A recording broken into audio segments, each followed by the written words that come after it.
Welcome, everyone, to today's PC podcast on various geopolitical challenges and regional dynamics.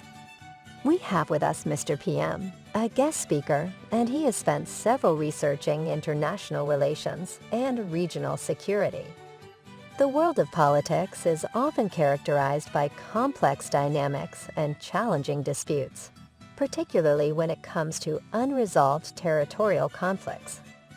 In recent times, tensions over these disputes have become more pronounced, presenting a unique challenge in the context of a nascent arms race in Asia.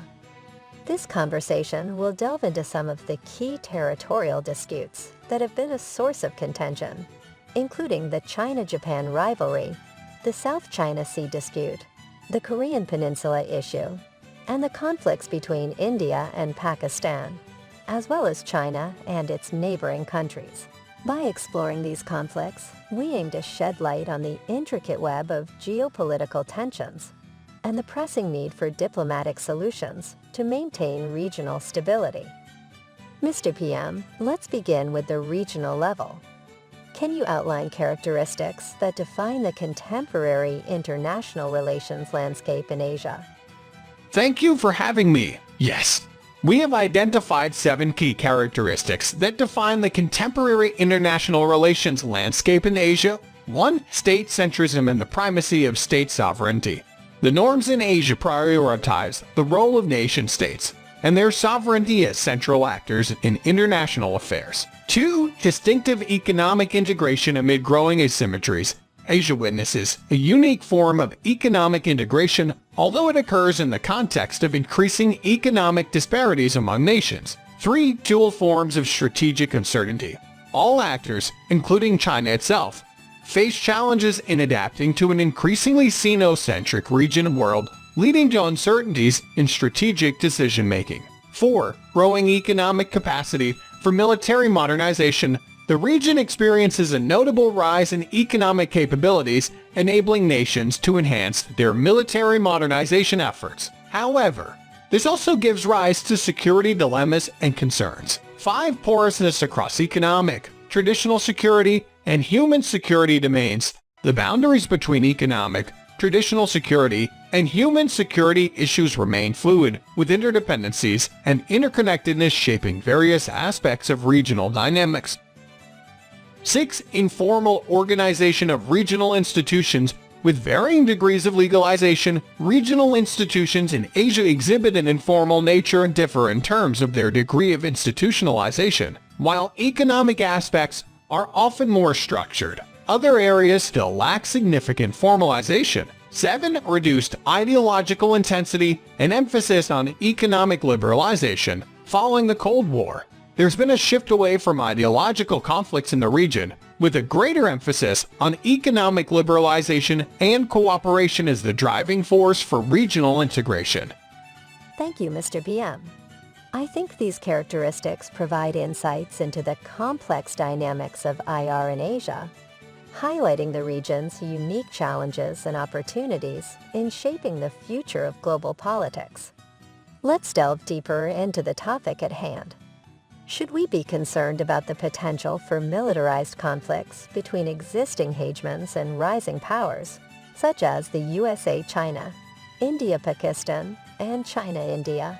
Certainly, conflicts between existing hegemons and rising powers are indeed a significant concern. As rising powers seek to assert their influence and hegemons aim to maintain their dominance, competition can escalate into military conflicts. It is crucial for all parties involved to exercise restraint, engage in diplomacy, and find peaceful resolutions to avoid catastrophic consequences.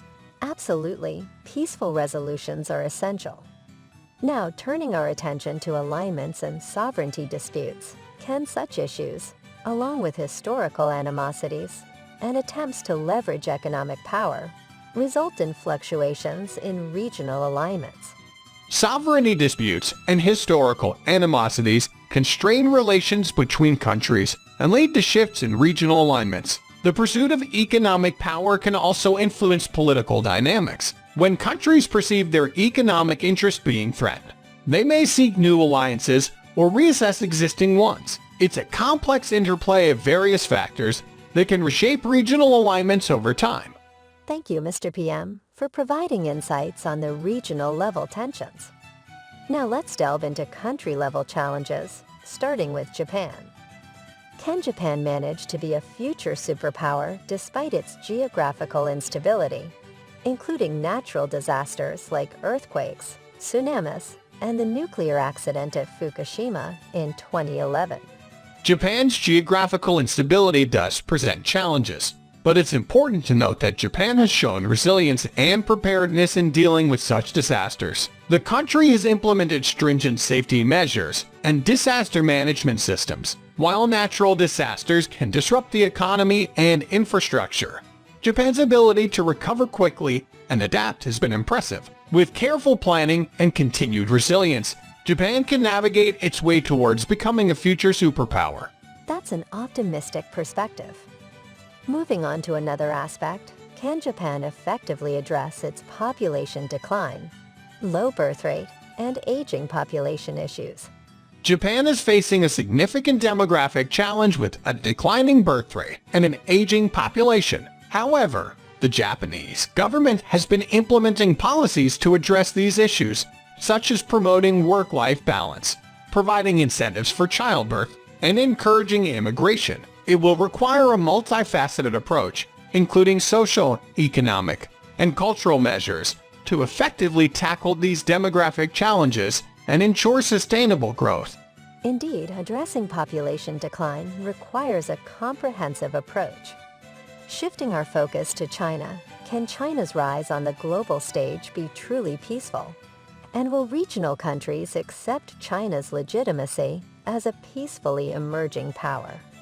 China's rise has been remarkable, and its peaceful intentions have been a topic of debate. While some regional countries may be cautious about China's growing influence, it is in China's best interest to demonstrate transparency, adhere to international norms, and engage in dialogue with its neighbors. China needs to build trust and assure regional countries that its rise is not a threat to their security and interests. Regional acceptance will depend on China's actions and its ability to effectively communicate its intentions. Let's touch upon the South Korean perspective. Given North Korea's pursuit of a military nuclear weapons program and nuclear testing, should South Korea consider the merits or drawbacks of developing its own nuclear capabilities? The situation on the Korean Peninsula is complex and fraught with risks. South Korea's decision regarding nuclear capabilities should be approached cautiously, considering the potential consequences. While nuclear deterrence may seem attractive in theory, it can escalate tensions and further destabilize the region. South Korea should continue to rely on its strong alliance with the United States, diplomatic efforts, and international cooperation to address the North Korean nuclear issue. Thank you for your insights.